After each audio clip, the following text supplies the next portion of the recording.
नमस्कार, स्वागत है आपका। आप देख रहे हैं इंडिया वॉइस और मैं हूं आपके साथ योगेश पांडे। दिल्ली के मुख्यमंत्री अरविंद केजरीवाल ने गुजरात की जनता के नाम एक संदेश जारी किया है, जिसमें केजरीवाल ने कहा है कि 27 साल बहुत है, इस बार बदलने का प्रयास करें। परिवर्तन प्रकृति का नियम है, एक पेड़ भी हर साल अपने पत्ते बदलता है। आम आदमी पार्टी को एक बार मौका दें, मैं आपके विश्वास को कभी टूटने नहीं दूंगा।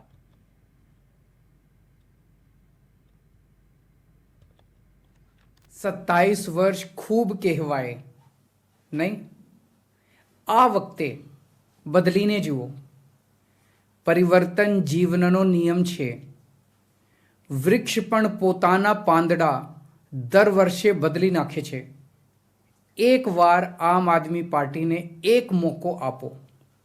હું તમારો વિશ્વાસ કદી નહીં તૂટવા દઉં. આબોહવા પણ બદલાઈ રહી છે, ठंडी पण वधी रही छे. घरे सावनु ध्यान राखजो. यूपी के उप मुख्यमंत्री केशव प्रसाद मौर्य ने किसान सम्मेलन को संबोधित किया। उन्होंने कहा कि बीजेपी को डबल इंजन सरकार ने किसानों के हित में बहुत काम किया है। जहां उन्होंने सरकार की किसानों के हित में चलाई जा रही योजनाओं का बखान किया, तो वहीं अखिलेश के बयान के बीजेपी ये भूले ना कि एक जैसा समय नहीं रहता पर पलटवार किया और कहा कि हम तो जानते हैं कि एक जैसा समय नहीं रहता, पर अखिलेश यादव जी को यह समझना चाहिए कि उनका एक जैसा समय अब नहीं आने वाला है। होगी कि नहीं होगी बताइए, होगी कि नहीं होगी? वो देख रहे होंगे कि आज सम्मेलन में कौन आया है और सम्मेलन में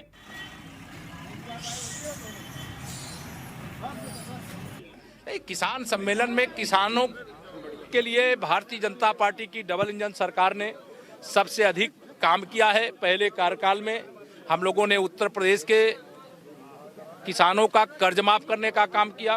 माननीय नरेंद्र मोदी जी के नेतृत्व में केंद्र में सरकार बनी तो प्रधानमंत्री किसान सम्मान निधि बिना किसी भ्रष्टाचारी के सीधे उनके खाते में डीबीटी के माध्यम से भेजा जा रहा है।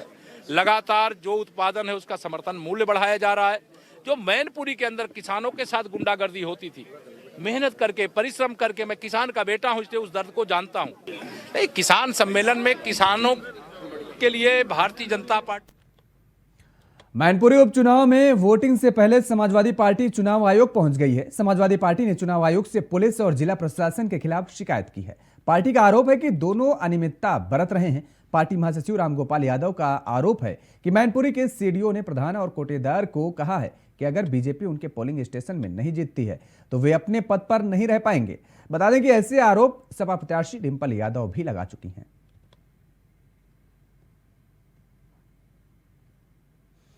तो चुनाव आयोग पहुंची ही समाजवादी पार्टी और बड़े आरोप लगाए गए हैं। प्रशासनिक अधिकारियों पर आरोप लगाए गए हैं और यह कहा गया है कि दरअसल ग्राम प्रधानों को जिम्मेदारी सौंपी गई है भारतीय जनता पार्टी के कैंडिडेट को जिताने के लिए। और ये बड़ी बात कही गई है समाजवादी पार्टी के महासचिव रामगोपाल यादव की तरफ से।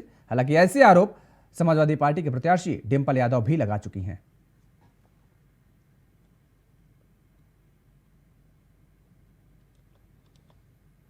दिल्ली नगर निगम चुनाव को लेकर कांग्रेस ने बुधवार को अपना घोषणा पत्र जारी किया है। पार्टी ने अपने घोषणा पत्र में फ्री आरओ वाटर देने के साथ अनाधिकृत कॉलोनियों का हाउस टैक्स माफ करने का ऐलान किया है। बता दें कि एकीकृत नगर निगम के लिए मतदान 4 दिसंबर और मतगणना 7 दिसंबर को होगी। राजधानी में 42 वार्ड अनुसूचित जाति और 104 वार्ड महिलाओं और सामान्य वर्ग के प्रत्याशियों के लिए आरक्षित किए गए हैं। चुनाव में कुल 55,000 ईवीएम का उपयोग होगा, जिनमें प्रत्येक उम्मीदवार की तस्वीर लगी होगी।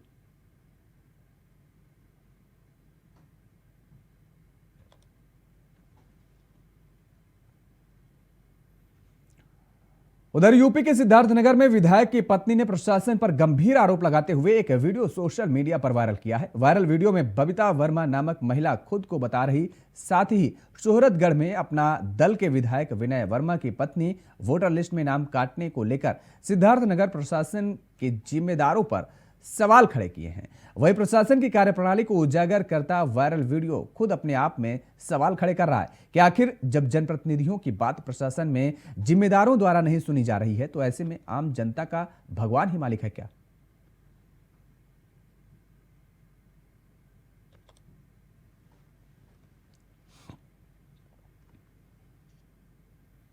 यूपी के सीतापुर में पूर्व सभासद और बीजेपी नेता की गुंडाई का वीडियो सामने आया है, जिसमें अतिक्रमण हटाए जाने के दौरान पूर्व सभासद और बीजेपी नेता अखिलेंद्र विक्रम सिंह नगर पालिका परिषद सीतापुर के ईओ वैभव त्रिपाठी की धमकी देते हुए नजर आ रहे हैं, जिसमें वह ईओ को 1.5 माह में देख लेने की धमकी देते हुए दिख रहे हैं।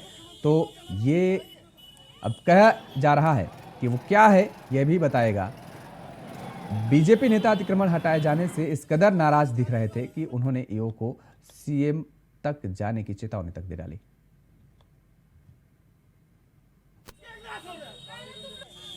दुकानें थी और ये पूर्व में 2017 में आवंटित दुकानें थी और इस पर अवैध कब्जा हो गया था, जिसमें एक PIL हुई थी और उसमें हाईकोर्ट के आदेश के क्रम में इस कब्जे को हटाया गया था। हटाने के पश्चात जो है पुनः कब्जा प्राप्त किया गया था। तो जो इसमें तत्कालीन आवंटित है उन्होंने कई बार जो है एप्लीकेशन दिया, यहाँ से लेकर के शासन तक, और माननीय मुख्यमंत्री जी के यहाँ भी उनके द्वारा आवेदन गया कि उन्हें जो है प्राकृतिक न्याय के अनुरूप दोबारा कब्जा दिलाया जाए, क्योंकि उनकी किराएदारी अभी चल रही है और आवंटन निरस्त। अलीगढ़ में जेल में बंद रहने के दौरान की कैदी ने कुछ तस्वीरें अपने फेसबुक अकाउंट पर पोस्ट की हैं, जिससे जेल प्रशासन में हड़कंप मच गया है। वहीं इस मामले को लेकर जब जेल सुपरिटेंडेंट ब्रजेंद्र कुमार सिंह से बात की गई तो उन्होंने बताया कि ये जो तस्वीरें कैदी ने जो पोस्ट की हैं वो भाई दूज के अवसर पर ली गई तस्वीरें हैं। तस्वीरें जिस फोटो स्टूडियो की तरफ से खींची गई थी वो जेल के अंदर फोटो के लिए मान्य थी। उसने ये फोटो खींची। बाद में जेल से रिहा होने के बाद कैदी ने फोटो स्टूडियो से 40 रुपए प्रति कॉपी के हिसाब से ले ली है और उन्हें फेसबुक अकाउंट पर पोस्ट कर दिया है। फोटो सोशल मीडिया पर पोस्ट होने की जानकारी जब जेल प्रशासन को हुई तो उन्होंने तत्काल कार्रवाई करते हुए फोटो स्टूडियो को जेल के अंदर बैन कर दिया है। वहीं कैदी के द्वारा पोस्ट की गई तस्वीरों को हटवा दी गई हैं। जिला जेल से रिहा होने के बाद एक कैदी ने अपनी कुछ तस्वीरें जो कि जेल के अंदर सजा के दौरान खींची गई थी को अपने फेसबुक अकाउंट पर पोस्ट कर दिया, जिससे पुलिस और प्रशासन में हंगामा मच गया। हंगामा मचने के बाद में जेल अधीक्षक ने उस कैदी को बुलाया और वह तस्वीरें वहां से हटा दी गई। बाद में मामले की छानबीन के दौरान पता चला कि यह तस्वीरें भैया दोस्त के पर्व के दौरान जेल के अंदर जो स्टूडियो अलाउड था उसके द्वारा खींची गई थी। तभी कैदी ने स्टूडियो संचालक का फोन नंबर ले लिया था और रिहा होने के बाद वह तस्वीरें पैसे देकर हासिल कर ली और उनको अपने फेसबुक अकाउंट पर पोस्ट कर दिया। हालांकि बाद में जेल अधीक्षक ने वह तस्वीरें कैदी के अकाउंट से हटवा दी और स्टूडियो को जेल में आने पर बैन लगा दिया है। मैं प्रदीप पुंडीर, इंडिया वॉइस, अलीगढ़। उधर फतेहपुर में बुधवार को गुलाबी गैंग लोकतांत्रिक ने जिला अस्पताल का घेराव करते हुए जमकर हल्ला बोला। बता दें कि गुलाबी गैंग जिला अस्पताल में मौजूद अव्यवस्थाओं को लेकर लगातार आवाज उठाता रहा है। ताजा मामला ललौली थाना क्षेत्र के तहत आने वाले एक गांव का है, जहां नाबालिग किशोरी ने दुष्कर्म के बाद एक बेटे को जन्म दिया था। किशोरी को मेडिकल के लिए ललौली थाने के पुलिस को लेकर जिला अस्पताल पहुंची थी, लेकिन मेडिकल न करते हुए उसे वापस भेज दिया गया और जिसको लेकर के गुलाबी गैंग की दर्जनों महिलाओं ने हाथ में डंडा लेकर विरोध प्रदर्शन किया और मामले में लापरवाही करने वाले कर्मचारियों पर सख्त कार्रवाई की मांग भी की है। और इसके साथ ही जल्द से जल्द जिला अस्पताल की व्यवस्थाओं में सुधार न होने पर एक उग्र आंदोलन की चेतावनी भी दी है। घर ही नहीं जाने देंगे, हम अगर घर जाते थे तो हमको मारते थे, घर पे आते थे तो जब भी दोबारा लेके जाते थे, जब भी कहते थे घर न जाना, पकड़ के खूब मारता था, कहता था कि घर ही जाओगी तो मार रहा हूँ। हम घर पे आते थे, जब भी कहता था कि घर न जाओ। पकड़ के क्या करता था आपके साथ? बदतमीजी करता था, छिटता था, कहता था कि घर ही नहीं जाएंगे। 14 साल की बच्ची को एक लड़का पैदा हुआ है। उस लड़की को बच्चे को लेकर के ललौली थाने की पुलिस और यूसुफ साहब भी मौजूद थे। पूरा दिन काल यहाँ पे बैठे रहे, ना तो लड़की को मेडिकल हुआ ना उसको एडमिट किया गया है और जच्चा और बच्चा दोनों की हालत गंभीर है। ये अस्पताल, यहाँ की स्वास्थ्य सुविधाएं इतनी चरमराई हुई हैं, यहाँ की व्यवस्था इतनी चरमराई हुई है, यहाँ अल्ट्रासाउंड का और जो भी सरकारी जांचें होती हैं उसमें पैसा लिया जाता है, धांधली की जाती है। 14 साल की हरदोई में दूध प्लांट पर काम करने गए मजदूर की कंटेनर से दबकर मौत हो गई, जिसके बाद गुस्साए परिजनों ने हाईवे पर शव रखकर जाम लगा दिया। जिसके बाद पुलिस ने लोगों को समझा बुझाकर शांत कराया और शव को पोस्टमार्टम के लिए भेज दिया। बता दें कि मृतक योगेश प्लांट पर आग ताप रहा था, तभी एक कंटेनर उसके ऊपर चढ़ गया। हादसे में योगेश की मौत हो गई।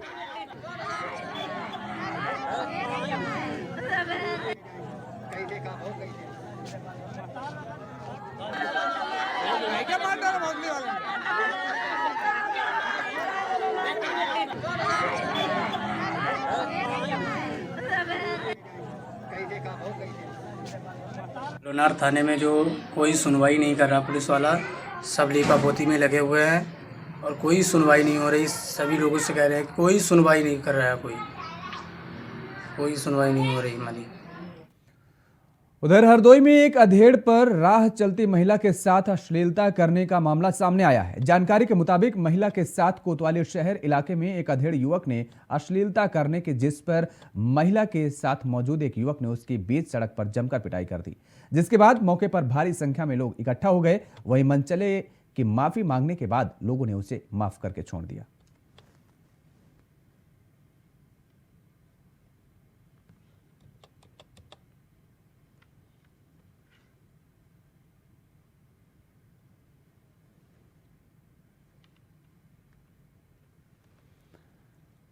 खबर अमरोहा से है, जहां पुलिस और बदमाशों के बीच मुठभेड़ हो गई है। इस दौरान 25,000 का इनामी बदमाश वाजिद के पैर में गोली लगी है और वो घायल हो गया है, जिसके बाद पुलिस ने उसे गिरफ्तार कर लिया है। आरोपी पर पहले से 19 मुकदमे दर्ज हैं। इस मुठभेड़ में पुलिस का एक सिपाही भी घायल हुआ है।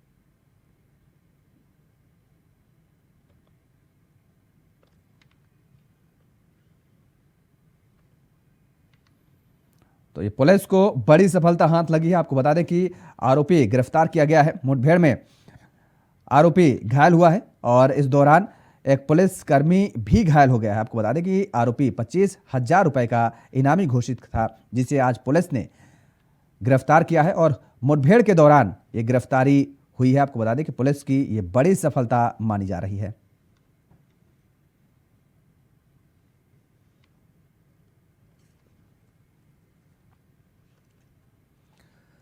उधर हरदोई में जन सेवा केंद्र के एक संचालक से दिन दहाड़े बाइक सवार नकाबपोश 3 बदमाशों ने लूट की घटना को अंजाम दिया है। बता दें कि बदमाशों ने तमंचे के बट से हमला करके उसे लहूलुहान कर दिया और उसके बाद बदमाश उससे 3 लाख रुपए छीनकर फरार हो गए। फिलहाल पुलिस ने नाकाबंदी करके बदमाशों की छानबीन शुरू कर दी है। सूचना पाकर पुलिस अधीक्षक राजेश द्विवेदी भी मौके पर पहुंचे और मौका मुआयना करने के बाद सीएचसी पहुंचकर घायल से बातचीत की।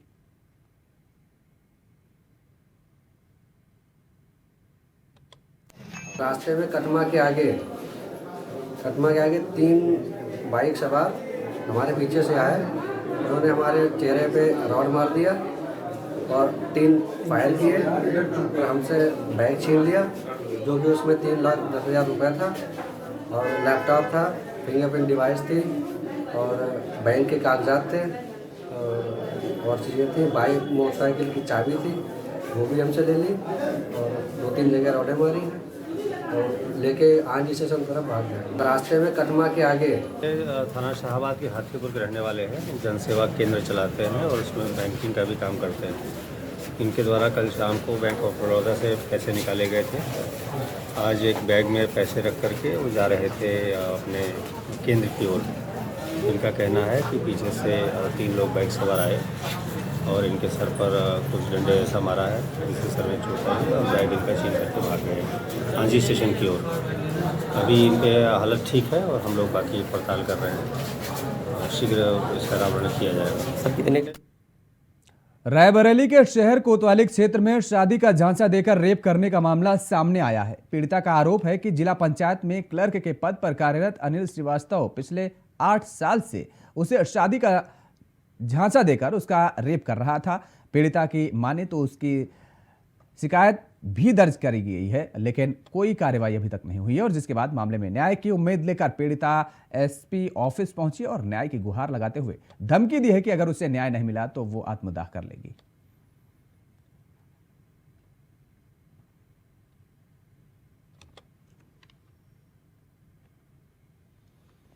तो रायबरेली शहर कोतवाली से ये खबर है, जहां पर पीड़िता के साथ दुष्कर्म का मामला सामने आया है। पिछले 8 सालों से शादी का झांसा देकर के पीड़िता के साथ गैंग, आपको बता दें कि रेप किया जा रहा था। बताया जा रहा है कि जिला पंचायत की क्लर्क पर यह आरोप लगाया गया है, जो कि उसका रेप कर रहा था।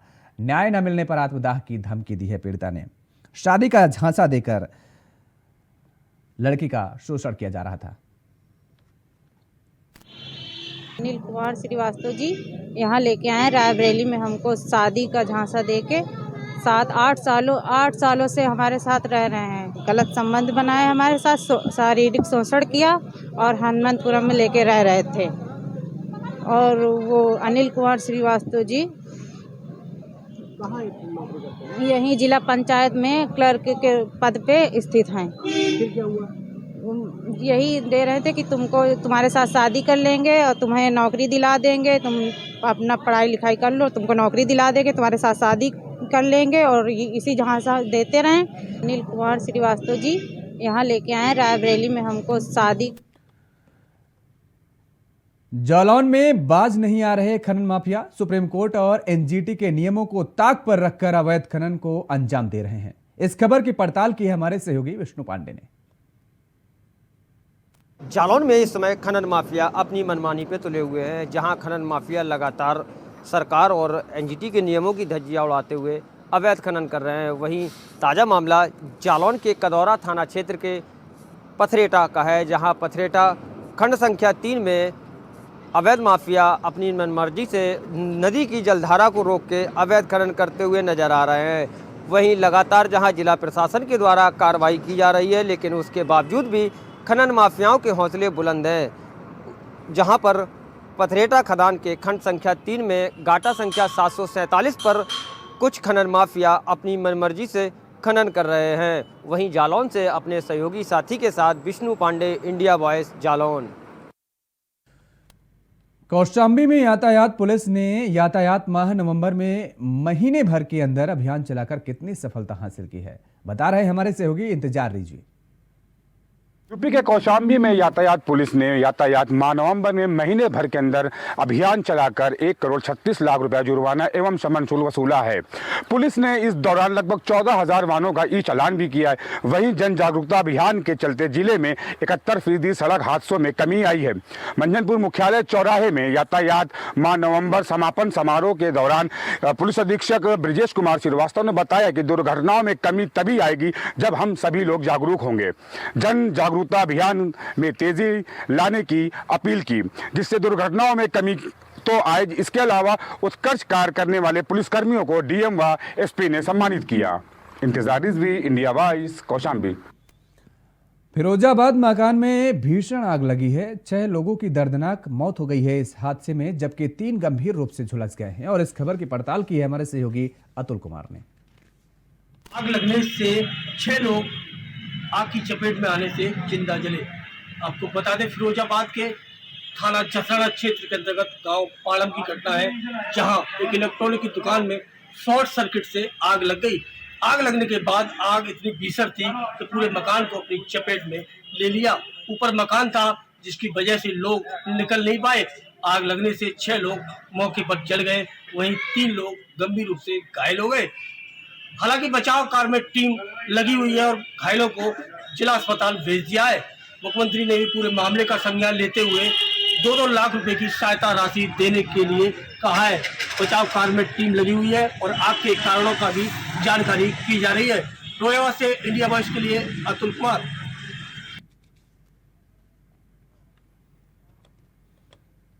और खबर अमरोहा से है, जहां नौगांवा सादात थाना क्षेत्र के बिलना गांव में मामूली विवाद में एक युवक को दूसरे युवक ने गोली मार दी है। गोली लगने से युवक गंभीर रूप से घायल हो गया है और जिसके बाद युवक को मुरादाबाद के निजी अस्पताल में भर्ती कराया गया है। सूचना मिलने पर पुलिस मौके पर पहुंची और आरोपी को हिरासत में ले लिया है।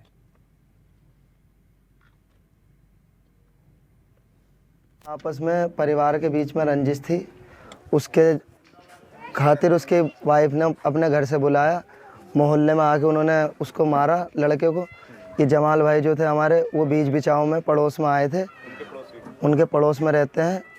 उनके बीच बिचाव में पहले उन्होंने 2 फायरिंग ऊपर को करी और तीसरी जमाल भाई के मारी। और वो फिर भी फायरिंग कर रहा था। पुलिस आई फिर बाद में। तो कुछ सीसीटीवी कैमरे में घटना रिकॉर्ड हुई कुछ? हाँ, घटना में रिकॉर्ड है, सारे कैमरे में लगे हुए आपस में। ये रात जो है झगड़ा हुआ इनमें आपस में। हमारा लड़का बाहर था, जब फोन करके बुलाया गया तुम्हारे मोहल्ले में झगड़ा हो गया, तो ये वो आया बाहर से और आके बोला भैया बैठ के ऐसे झगड़ा मत करो, बैठ के मैं गेट खेलता हूँ, बैठ के बात करो और बैठ के बात कर लो अपनी। उन्होंने जो है फायरिंग करा, 2 फायरिंग हवाई करे, 1 फायरिंग उसके मार दिया। कौन थे फायरिंग करने वाले? बस्ती के लोग थे। उधर हरदोई के पिहानी इलाके में महिला की गोली मारने का मामला सामने आया है, जिसमें घर के गंदे पानी को लेकर 2 पक्षों में विवाद हुआ और जिसका विरोध करते हुए सोनेलाल ने फावड़े से पानी बंद करने का प्रयास किया, जिससे नाराज सुभाष चंद्र हास समेत अन्य लोगों ने गोली मारकर महिला को घायल कर दिया है। प्राथमिक उपचार के बाद चिकित्सक ने महिला को मेडिकल कॉलेज हरदोई रेफर किया, जहां गंभीर हालत में उसका इलाज चल रहा है। तो उनके नाली का और मकान के निर्माण का पानी सड़क पे बह रहा था। इस बात को लेकर सोनेलाल ने आपत्ति व्यक्त किया और फावड़े से बंद करने का प्रयास किया। इस पर चंद्रहास और सुभाष आदि ने 12 बोर के बंदूक से फायर किया, जो सोनेलाल की पत्नी वंदना को लगी है और वो खतरे से बाहर है। यहाँ CSC पिहानी से रेफर किया गया है, जो हरदोई जिला अस्पताल गए हैं। इसमें अभी तहरीर नहीं प्राप्त हुई है, तहरीर जैसे प्राप्त होगी तो उनके नाम। झारखंड हाईकोर्ट ने राज्य के सबसे बड़े हॉस्पिटल एवं मेडिकल कॉलेज रिम्स के निदेशक की कार्यशैली पर गहरी नाराजगी जताई है। रिम्स की बदहाली और नियमों के विपरीत आउटसोर्सिंग के जरिए कर्मियों की नियुक्ति के मामले में दायर जनहित याचिकाओं पर मंगलवार को सुनवाई करते हुए कोर्ट ने मौखिक तौर पर नाराजगी जताई है और उन्होंने कहा कि ऐसा लगता है कि रिम्स निदेशक काम नहीं करना चाहते हैं, वे रांची की बजाय दिल्ली या विदेश में ज्यादा समय बिताना चाहते हैं। ऐसे में उन्हें रिजाइन कर देना चाहिए। हाईकोर्ट के chief justice doctor Ravi Ranjan और जस्टिस सुजीत नारायण प्रसाद की बेंच में सुनवाई के दौरान राज्य के स्वास्थ्य सचिव अरुण कुमार सिंह कोर्ट में सशरीर उपस्थित हुए हैं। कोर्ट ने मौखिक तौर पर कहा है कि रिम्स में स्वीकृत पदों पर नियमित नियुक्ति करने का आदेश हाईकोर्ट ने दिया था, उसके बाद भी आउटसोर्सिंग पर नियुक्ति क्यों की गई है। रिम्स ने इस संबंध में राज्य सरकार से मार्गदर्शन क्यों मांगा, जबकि स्वीकृत पदों पर स्थायी नियुक्ति का कोर्ट का आदेश था। इस मामले में रिम्स निदेशक पर अवमानना का मामला भी चलाया जाएगा। अब नहीं सुधर सकता है, रिम्स की हालत और दिनों दिन बदतर होती जा रही है। इस बीच सुनवाई के दौरान स्वास्थ्य सचिव उपस्थित रहे और उनसे यह कहा गया कि चतुर्थ वर्गीय कर्मचारियों का जो नियुक्ति है उस किस प्रावधान के तहत किया जा रहा है और आउटसोर्सिंग से अगर लेने का रिम्स विचार कर रही है तो जब तक नियमित पद पर नियुक्ति नहीं हो जाती है तब तक आउटसोर्सिंग का कोई मतलब नहीं बनता। इस बुलेटिन में फिलहाल इतना ही। खबरों के लिए आप देखते रहिए इंडिया वॉइस। नमस्कार।